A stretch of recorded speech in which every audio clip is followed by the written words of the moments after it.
Hey everyone, Mr. P, Mr. Dave and Mr. Jethro, we're the Geeky guys, and we're taking a quick look at Ahsoka episode 3, or part 3 actually, because they're doing it in parts this time. That's right. What's it called? Time to Fly? Time to Fly. Yeah. Of course, we've been doing these reviews usually individually, but we decided, as we've got the opportunity to get the whole team together, we'd do some together. Yeah. Okay, so Time to Fly. It's this episode's actually been out a couple of weeks now, and the reason we've not got around to doing these properly is me, because it's my fault, because I'm supposed to do this one like 2 weeks ago. One job. I didn't do it, so I just wanted you guys to all come together and do it. Yeah, it was all the plan, wasn't it? Yes, we believe it. It wasn't me being lazy, honestly. Okay, so Time to Fly. I loved this episode. And I'm one of those people that I see a really cool part of an episode and go, oh my God, that's so cool. So therefore I like the whole episode. And for me, it had that in it. And we're going to come to that moment in a little while. Yeah, it's been overall so far a series of highlights, hasn't it? There's been, like you say, lots of cool bits in episodes, and there's been nods back to Rogue One and like the original trilogy and the prequels, and of course Rebels as well. Yeah, and yes, Clone Wars animated. Yes, and that indeed. So, where are we at this point in the timeline, Jethro? What happened in this episode? Synopsisize us real quick. Real quick. So they're on the way to the planet, and on the way that we see that Ahsoka try to do some training with Sabine. That we know that she's Mandalorian, but also Force sensitive, which, as we know from previous series, that's like a big thing. That's more of a bit of a lore thing there. Because that was from Rebels. So Star Wars Rebels, the TV show. So in just if you don't already know this from the last two we talked about, I don't know if you mentioned this, but so Ahsoka was Anakin's Padawan learner in the Clone Wars, and she walked away, which we're not going to go into right now because that's kind of a backstory and we don't ruin it too much if you've not watched it. But she walks away from the Clone Wars. So when Order 66 happens and all the troopers turn around and attack the Jedi, a lot of them get wiped out. The reason she's still around is because she'd already walked away. Yeah. In Rebels, which comes later on, again animated, she and a band of mates, including Sabine and Hera, is it Hera? Hera. All are doing missions to again try and conquer the big bad sort of thing. And the actual Ahsoka TV series takes place, obviously after Rebels, quite after Rebels, and it references what happened in the last sort of episode or two. So if you've not yet watched Ahsoka and you've just scrolled onto this, what you might want to do before you watch the actual live action is go back and watch the last two episodes of Rebels. I did. Which I did tell you to do, and that was useful, wasn't it? Yeah, it does help. It just gives you context. You didn't. I didn't. So we've got different perspectives there. Yeah. So you're coming from like a lore heavy perspective. I'm coming in more fresh and do you think that the series is stronger with Rebels or without it? I think it's stronger with the Rebels background. It does give you a bit of mythos and a bit of backstory to reference to when you're watching it. So I think it helps.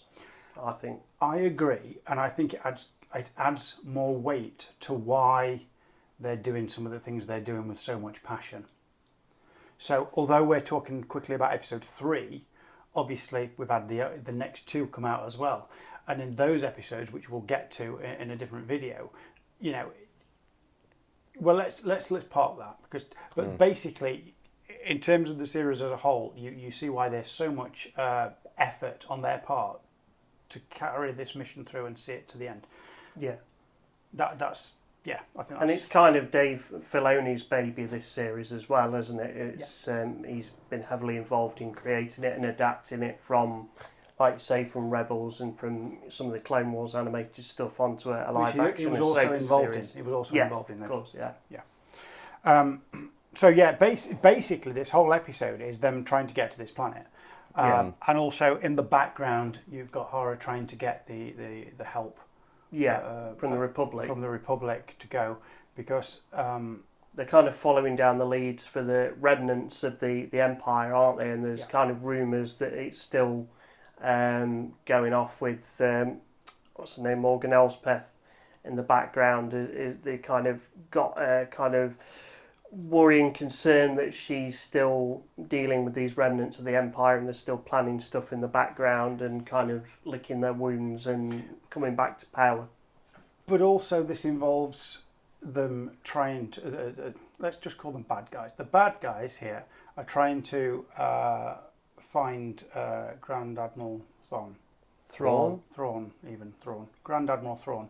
Because he, again, I don't want to give too much away about what happened at the end of Rebels, because you might want to watch it, but let's just say he disappears. Yeah. But he also disappears with with one of the rebels, which is also a one of their friends, Ahsoka's friends. And so there's like a double-edged sword here, because if you go after him, you might find their friend, but if you don't go, you're not going to find either of them.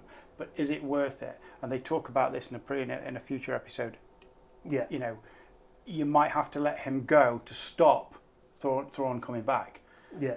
But for this episode, for this one, they're going to the planet where they're going to launch to go there. There's a great big ring. There's big this hyper big, ring. the big ring there, and you got the alien, the sort of like whales. You know, they're big whales here.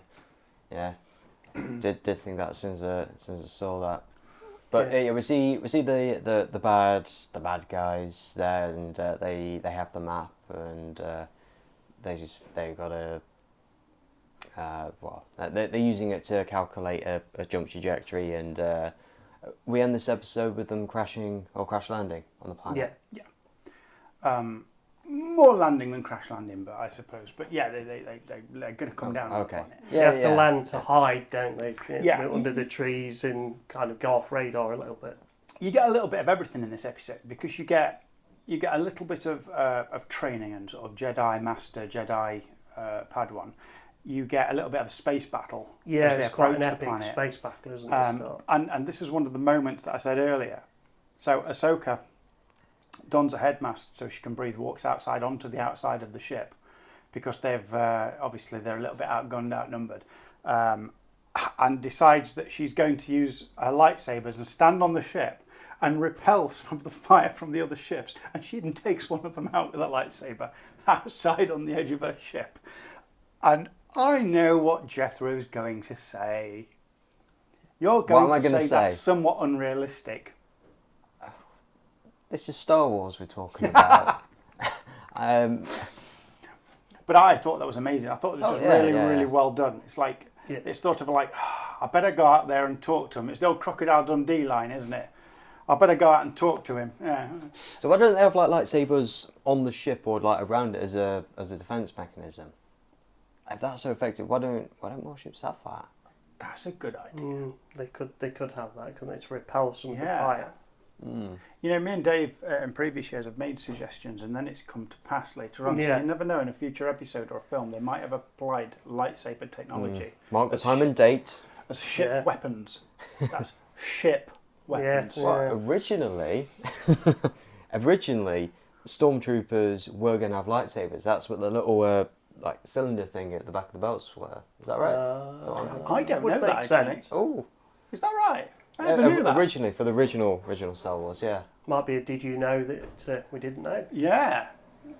I did not know that. Fact check me on this. Yeah. If it's wrong, Rob will send us a letter. He will. We'll go to our Star Wars expert. He'll answer that one. And answer that. In fact, I'm seeing him tomorrow, actually. No, I'm not. I'm seeing him Thursday. I'll talk to him. So yeah, they go to the planet and get there. A little bit of everything. Just again, wonderful droid voiced by David Tennant. and I forgot the name of it, but the droid that Hyung, which is thanks Dave, which Ahsoka's got on the ship, and this droid is from back in the day. It's an old droid now, and it's seen a lot.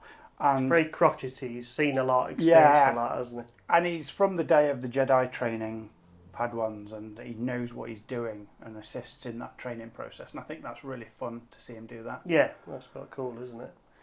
So was Sabine the first Mandalorian Jedi, or has there been more? I'm not too sure on that fact. Quick answer is I can't remember. I've got a feeling there was another, but a long time ago. There was another a long time ago, but I can't actually remember. So we are going to get letters on that. But it's the first apprentice that Ahsoka has. Yeah. She decides to train her. I like that sort of... Or proper one. I think there was one other one in Clone Wars she had to look after. I don't think it was Sabine.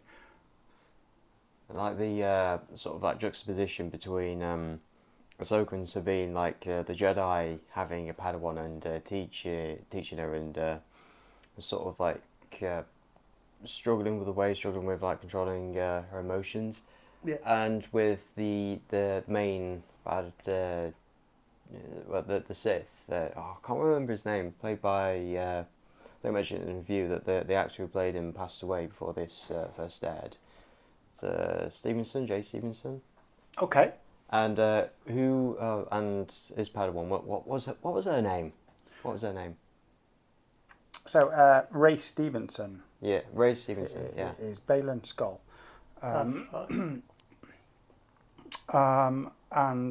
his Padawan, is it Shin? Yes. Yeah.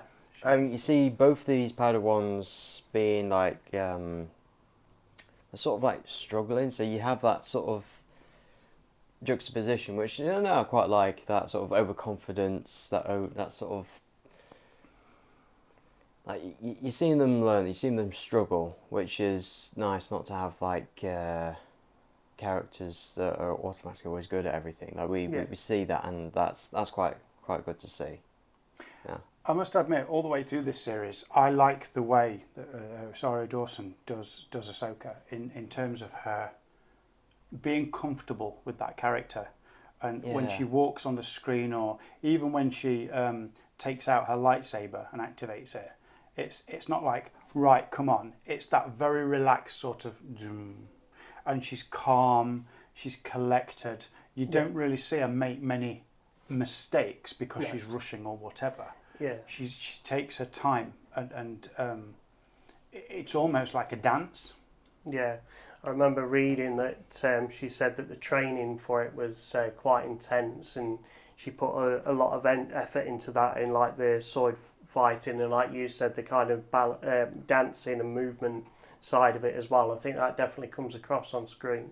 Yeah, she makes it look effortless. And I've talked about this in previous videos. To come on screen and act a part like this and make it look so effortless is darn hard work. Yeah, it is. And I think we ought to mention the one sort of elephant in the room, the one criticism that I have heard about it, I don't know what you guys think, is that people have said that it's a little bit slow, it's a little bit ponderous. I think that is absolutely rubbish. I will give my thoughts in the next review. Right, okay. Because we have obviously seen another 2 episodes when we're doing this review, but just what I will say is, this is episode 3. If you put it against Kenobi, and you look at the first 3 episodes of Kenobi, in terms of not distance, spacing, pacing, this has a lot more action to it. It's got a lot more. We've delved into the story a little bit quicker. I think. But again, we'll get the reactions from you guys as we go through the next 2 videos. So part 3, Time to Fly, essentially exactly what it says on the tin. They are going, Ahsoka and Sabine are going off to the planet because they think things are afoot. They don't going to get the map. Well, they don't know it to the full extent. They don't know that the ring's there. They don't know at this point that they're going to send them off. They're just following the map. And obviously they're hoping that their forces come and help them. The Republic come and helps them at this point, but it's looking a little unlikely, let's say. And we're going to episode 4. So join us next time when we delve into that. Thanks for watching. Don't forget to like and subscribe, and we'll see you later.